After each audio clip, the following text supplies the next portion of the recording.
শোন, তোর এই গুদের গরম না গুদেই রেখে দে, ঠিক আছে?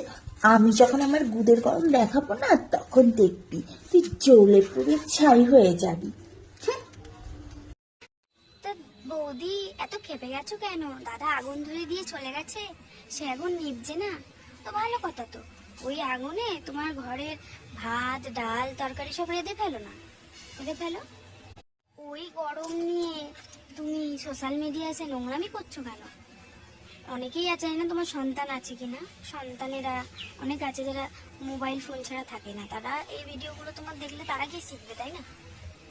আর তোমার মা বাবা তো নিশ্চয়ই আছে, তোমার হাজবেন্ডও আছে, তারা কি কিছু বলবে না তোমাকে? তোমার একটা লজ্জা শরম নেই কিছু? নাকি তোমরা নোংরামি করার জায়গা পাচ্ছ না? এইটাই পেয়ে গেছো একটা নোংরামি করার জন্য। বাচ্চাদেরকে বলছি, এখন তো বড়রাও ছাড়ছে না, কি যে বলবো। এসব ভিডিও সত্যি কথা বলতে ব্যান করে দেওয়া উচিত, আইনি পদক্ষেপ নেওয়া উচিত। দুনিয়াটা কি হলো?